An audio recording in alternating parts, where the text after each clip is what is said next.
When we were introduced to this client, she told us that she had been thinking about this particular house for about 25 years, that this will be the only house that she would ever build, that she had found the perfect location for the house on the side of a mountain in upstate New York, and that she already had a name for it, a house in the woods. And the idea that the character of the house would take its cues from the surrounding landscape was very important to her. So lucky for us, the site came to reveal itself as this extraordinary Technicolor movie set that dramatically changed from season to season. Now, our first meeting with this client lasted for 3.5 hours, and she arrived at our office with boxes and boxes of magazine and newspaper clippings, all kinds of catalog information, and she had mentioned that she had been part of an enterprise that planted new forests on land that had been otherwise deemed unsuitable for growing trees, and she wanted her house to be environmentally responsible in that way. And she told us that she'd grown up in Belgium and had lived in the United States for about 20 years.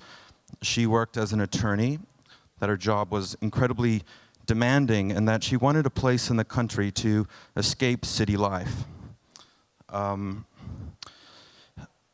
If her family were to visit, they would stay weeks at a time, and as much as she wanted her solitude, she also liked to entertain. And so this site is about 2.5 hours out of Manhattan, so if her friends were invited over for dinner, it would be expected that they would stay overnight. And so the house had to act, the house that she'd envisioned had to work on 2 scales. One as a modest private refuge and away from the city, and another as an expandable venue that would accommodate a large party or a few long-term guests. And as she left, I remember asking myself, who names their house before it's ever designed? And the answer to that is, of course, the person who is thoughtful and deliberate and engaged, ultimately optimistic. And that person we came to know as Walda. Now, we listened very intently to all that Walda had to say, and we decided that the best way to communicate our intentions for working with her was through a series of pictures, and we filtered through everything she gave us and, in essence, curated what became an architectural vocabulary. And at our second meeting, I pulled out this beautifully handcrafted box of about 500 images and began laying them on the table, one by one, explaining how these images would be employed to get closer and closer to what the house was supposed to be. I think she found it quite odd, but we explained that the ideas would be kind of a combination of this and that, or these and those, and some images mirrored what she had told us before, and some images were new. And we talked about how some of the images that were excluded and why that was important as those that were included. And so she very politely took our handmade box home and called us 2 days later and said we got the job. So the site, in upstate New York, there's about 1 week each fall where the leaves are at their most intense color, and this spectacle attracts nature tourists from all over the United States. And our site is right below the white part of that bluff here on the side of this mountain, and it's the highest part of this mountain that you're allowed to build. It is bound by this stream on the northwest, and it had this access drive on the southwest, edge of the property. And the person that sold the land to Walda had already cut these 2 viewing corridors through the trees to entice a prospective buyer to buy this property with an amazing view. And our site response was quite simple. It was a rectangular bar with a wall of glass oriented towards the view and this curved wall that defined this outdoor room. One thing that I failed to mention about our first meeting with Walda is that she actually showed up with a napkin sketch showing exactly the house she wanted. True story. And here's that napkin sketch. And she proposed a building that was comprised of 3 primary volumes. And you can see the center section for the main living space. And the diagram has 1 block for guests and 1 block for garage and utility. Super rational, super pragmatic. Walda is a very private person, and she made clear from the very beginning that the entry sequence was to define an unambiguous boundary between the outside world and who she was welcoming into hers. And she was intent that this be done with a wall, and this wall that had to be curved and in some manner, because she felt that it would be more dramatic and create this sense of an outdoor room, and she was right. She also had the idea that the wall would be clad in corten because it had this bright orange color that she liked and because it was inexpensive. It may or may not be important to know that Walda is a strikingly beautiful woman, and she has brilliant red hair. And for those who knew her, they would explain to me privately that this wall might be interpreted as a metaphor in the way that she saw herself. And I worried very much that this wall would create this claustrophobic feeling upon entry because the trees adjacent to it are almost 40 feet tall, and we had already thought about the sections of this wall, and it had to be about 25 feet tall to make things work. And so the plan began this tug of war between what wall does Walda want and what wall works. And so this went on for quite some time. And so the process of developing the plan became kind of this tug of war and what I like to call the refinement. And the refinement yielded a more compact, more rational plan that showed up that day on that napkin sketch. This is the plan. Now, at the time we got this project, we were a young firm in New York, and we were getting calls for projects like this. This is an abandoned townhouse in the far reaches of Brooklyn, and the closing on this building happened 1 hour before the demolition crew was to knock it down. And I took this photo with a demolition crew of about 15 guys behind me who had just been told to go home. It was not cool, but that's what happened. But this image is important to a house in the woods because we actually convinced Walda to come meet with us at this building on the coldest day in January because, as a coincidence, the vacant lot adjacent to the building was exactly the dimension of the living room that we had planned, and we were working out this cool idea of a sloped ceiling and this porch that hung out on the outside of the viewing glass where she could have a coffee in the morning, and we wanted to show her how cool this was. And Walda was cool for everything and came out there, so I sent my guys ahead of us to tape onto the side of this building, the building section of her living room, to show her the inside space and outside space, and and outlined in red is the description of the living room.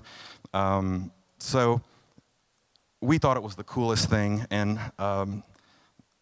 ultimately, ultimately this is what it came to be. Now, whether or not Walda actually understood the spatial dynamics we were talking about that day, I don't know, but it certainly helped us figure some things out. There was a turning point in our relationship with Walda when she invited me to attend a concert with her and her friends at the Carlisle in New York. And Walda was a big fan of this jazz singer named Barb Younger. And from time to time, Barb would perform cabaret in the city. And on the concert day, I received this email from Walda where she provided me some quotes that were meaningful for her. And she thought it would be cool if we could figure out a way to integrate them into the design. Now, it's not unusual for something like this, for us to get an email like this from a client or Walda, because we ask all of our clients to share with us things that inspire them: music, poetry, art, fashion. And so we had these quotes on a giant poster in our office for about 4 months until we figured out what to do with them. And then the idea came to us when we were developing the cladding on the side of the building, and we thought, well, what if we were to actually treat these literary quotes literally? And so that's kind of what we did. Now, before someone starts carving Pablo Neruda quotes on the side of your building, you might need to have a good idea to make sense of it.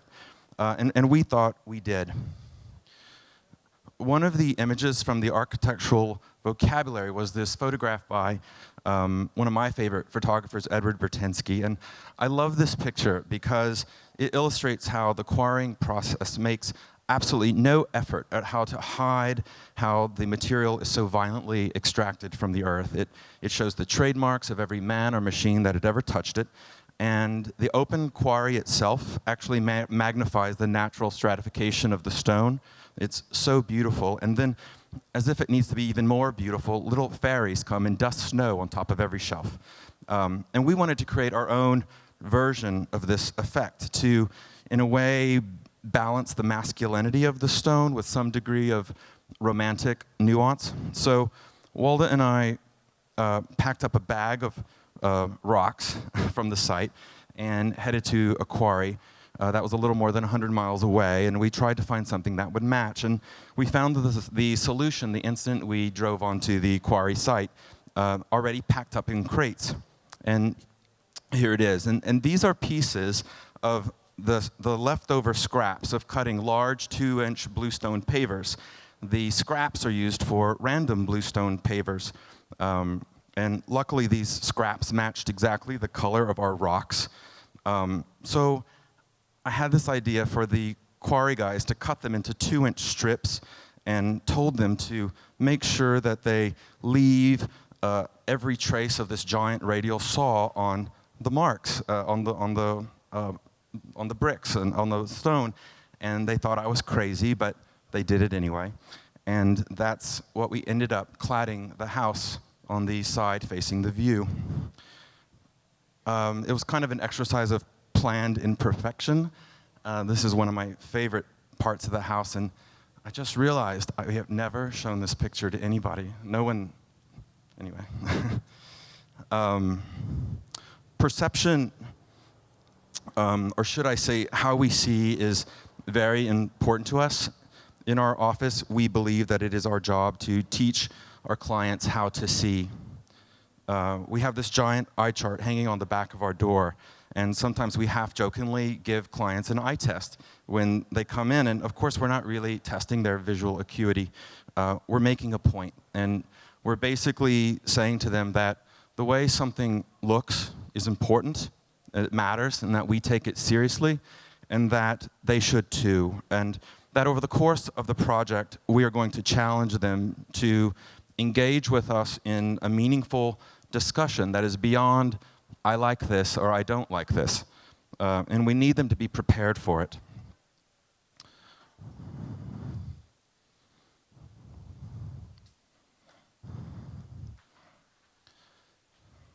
Now, the design was evolving into a collision of these two disparate volumes, this one big stone mass and a tall, curved wall. And there were parts of the building that had not yet been figured out, and we needed to establish some sense of wholeness. And we needed a way to explain this to Waldo. We needed a way to explain this to ourselves, some type of grounding point by which to make future decisions in the design. And we came to understand the house and explain the house as two young siblings, both asserting their character, outward expression of who they are, perhaps not yet contaminated by the opinions of others, and that would give us some freedom in the way we might deal with some formal issues. Still optimistic, and in many ways, a near equal balance of masculine and feminine, and we thought that was important. Now, what else is important is the fact that they were siblings, that they were from the same family, and so making sure that things appeared to the same family was our goal. So a house in the woods really is not a building with a front and a back. It's a building with a front and another front. It has two faces, and they are recognized as the same family by their simplicity and their massing, the rawness of their materials, their attitude towards the landscape, and their attitudes towards each other. They, in essence, have their back towards one another. And the habitable space is the space in between. And that's indeed how one enters the building. It's programmatically useful, in fact, because it creates this gentle squeeze where the public area meets the private guest rooms. And you can feel that when you walk into the house. This is probably one of my favorite slides because it exposes the values of the house in one picture. These super thick SIPS panels that arrive as a kit of parts and here utilized as a quick economical solution to create this tight thermal envelope. These were assembled in 4 days. And these giant steel columns, whose sole purpose is to act as the backbone of this huge spine of this curved wall, it took tremendous effort to make something look effortless. And this particular material, Core 10, it starts off quite shiny, and then there's no guarantee that it's going to rust to the perfect shade of orange that you want. So there's a bit of this hold your breath and wait and see aspect to it. Walda and I actually were very anxious about this, and we researched the exact mix of salt, hydrogen peroxide, and ammonia that you can apply to the wall in 2 applications so that it rusts in a safe way. It took us 6 hours on one Saturday for Walda and me to spray this entire wall, and then we came back very early the next Monday before the contractors arrived, and we were all blown away to see how much it rusted in just 2 days. It's one of those moments as an architect that you remember, because seeing something you had designed finally realized and it's as beautiful as you thought about it in your head. A young man who worked for me, his name is James Teese Jr., and he snapped this image that day. James had a wonderful way of taking photos that were very much more than sight photos. They were artful, and they really communicated the truth about what we were trying to achieve. The interior of this house, it's an exercise of modesty and restraint. The idea was to create this style-neutral interior that would allow Walda to, over time, fill the house with furnishings and art that she liked. And some of these furnishings, like that mirror, they're quite traditional, and it's nice to see how the house accommodates them with ease. Now, for this project, we could have talked about a lot of things. This project was rated LEED Silver, even without installing the solar panels that we had planned for the roof. We could have talked about the extent to which the different green technologies were employed here, a direct exchange geothermal system, how we captured the roof runoff and used it for flushing the toilets and irrigation. Special considerations you have to think about when you're doing a super insulated home, how we arrived at the decision not to install a fossil fuel generator for this house, even though in this area power outages were frequent. Challenges of dealing with the local workforce, unaccustomed to this type of building and not necessarily skilled with doing it well. But this house begins and ends with its owner, and the best way to understand the building was to understand her. Now, before we came to Milan, I asked Walda to take us to join us for lunch, and I wanted her to meet the 2 young people at my office that helped me put this presentation together, and their names are Jennifer Wong and Dimitri Couchars, and they're not here today, but it's important for them to be part of this presentation. And as we were leaving lunch, we're outside at this great restaurant, and I asked Walda, I said, Walda, you know this was the first building we had ever done. We had not done this is it. And I said, why did you hire us? And she said, she was kind of taken aback that I didn't know the answer already. And she said, because you listened and I believed in you. And with that, she kisses me 3 times on the cheek, as she always does, and was on her way. Thank you for listening to my story about this special house for this special woman.